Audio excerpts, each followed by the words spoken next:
My name's Chloe Harper, and I've got a face that could launch 1,000 TikToks. Long, glossy blonde hair that flows like it's straight out of a shampoo commercial, big blue eyes that sparkle under any lighting, and a smile that's landed me modeling gigs since I was 12. People say I'm the whole package. Cheerleader vibes, prom queen energy. But there's a catch. I've got a temper that could burn down a forest.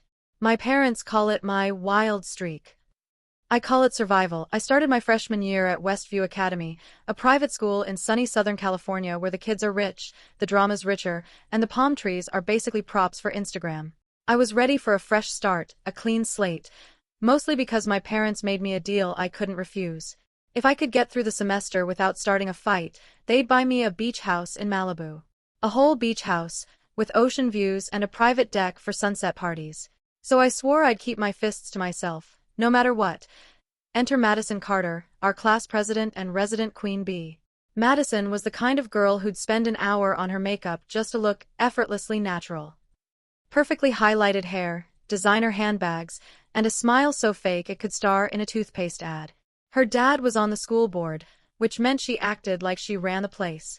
From the second I walked into orientation, she had me in her crosshairs. It all went down during our mandatory leadership camp, a week of team-building exercises in the middle of nowhere, where we had to wear matching navy polos and khakis like some kind of preppy cult. Day 1, Madison strutted up to me during uniform inspection, her clipboard clutched like a weapon. She looked me up and down, her lips curling into a smirk. "Chloe, your makeup's way too much. This is camp, not Coachella. You're distracting the guys." I blinked, genuinely confused. "I'm not wearing any makeup." She laughed, loud enough for the whole group to hear. "Right. So your cheeks are naturally that pink, and your lashes are just born that long? Please." She turned to Coach Thompson, a burly guy with a whistle around his neck.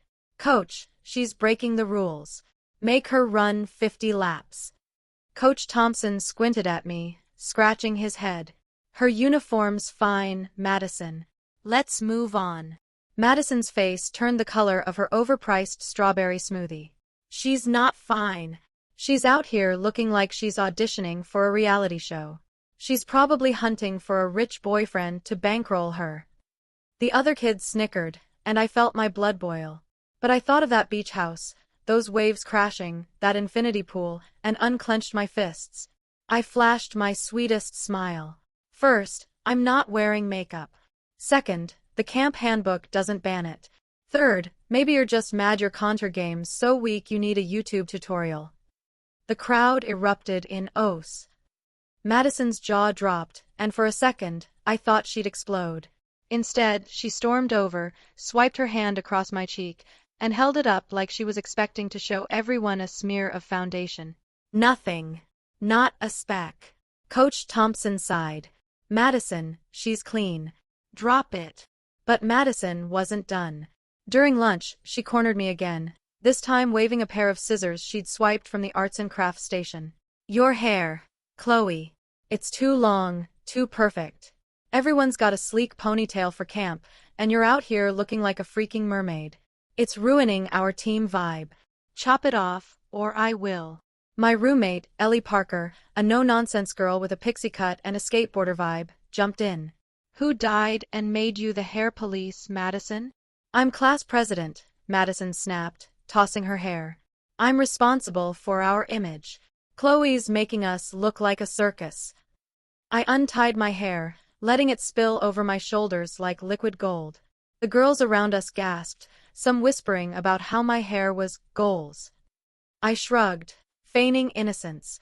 "Sorry, Madison, it's just too silky to stay in a ponytail. What can I say? I was born this way." Madison's eyes burned with jealousy. That's when I knew this wasn't about camp rules. She hated me because I was everything she wanted to be. Madison didn't let up. Back at school, she turned our dorm into her personal battleground. She'd barge in under the guise of room inspections, but really, she was snooping through my stuff. My La Mer moisturizer? Gone. My Dyson hair care set? Vanished. My rosewater toner that cost more than her weekly Starbucks budget? Poof. Ellie swore it wasn't her.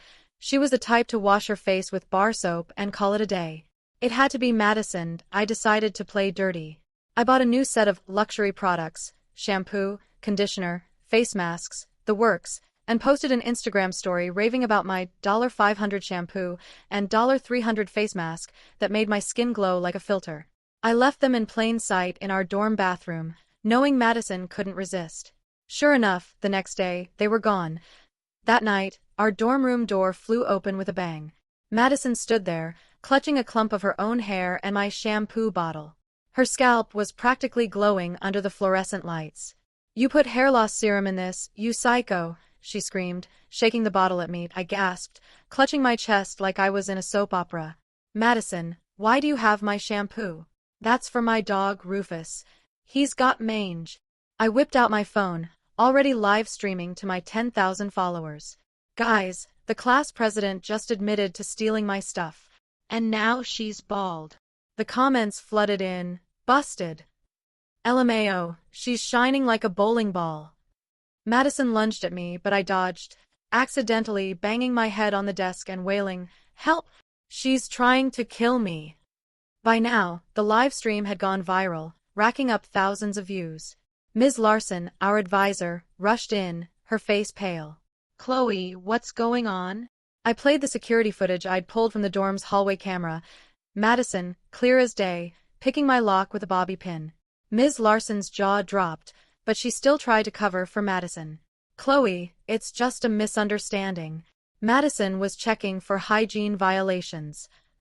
"Hygiene violations?" I said, fake tearing up. "She stole my stuff. That shampoo's worth $500, and she used it on herself. I want to press charges." Madison panicked, dropping to her knees. "Chloe, I'll pay you back. Please don't report me." But I was done playing nice. I called campus police, and when they showed up, I handed over the footage. Madison's dad's influence couldn't save her this time. She was suspended, and the school launched an investigation into her inspections. The final showdown came at Westview's Halloween dance, a glitzy event where everyone showed up in costumes and fake confidence. Madison, back from suspension but no longer class president, was determined to take me down. She approached me in a vampire costume, black wig, red lipstick, the works, thinking I wouldn't recognize her. "Hey, new girl," she purred, handing me a glass of punch. "Drink up. It's a party." I'd been to enough high society parties to smell a setup. The punch had that telltale fizz of something spiked. I smiled, pretending to sip, then swapped our glasses when she turned to flirt with some guy. I draped my designer scarf over her shoulders, distracting her. "You look cold, Madison. Keep this, it's Gucci." Her eyes lit up at the logo. "Really? You're giving this to me?" "Totally," I said, winking. She chugged the punch, thinking it was mine, and within minutes, she was wobbling. Jake Miller, the school's sleaziest wannabe influencer, caught her as she stumbled. By morning, photos of Madison and Jake cozy in a hotel room were all over the school's group chat. Turns out, Jake had spiked the punch himself, hoping to trap Madison into dating him. Karma's a real party crasher. I played the victim, showing a video I'd accidentally found on a broken school camera. It showed Madison plotting with Jake behind the dance hall. "The girl in the Gucci scarf is Chloe. I'll spike her drink, and you do the rest. She'll be ruined." The school board had enough. Madison was expelled, and Jake was arrested for attempted assault. With Madison gone, my college life was paradise. I aced my classes, joined the debate team, and kept my temper in check, mostly. My parents kept their promise, buying me that Malibu beach house. I named it Sunset Haven and turned it into a party spot for my friends, complete with bonfires and surf lessons. Madison. She moved to some nowhere town, working at a diner, still wearing that fake smile. Jake's taco stand barely survives, thanks to my friends who buy just enough to keep him scraping by. Me? I'm living my best life, hair flowing, temper tamed, and a beach house to call my own. Some people call me crazy. I call it winning.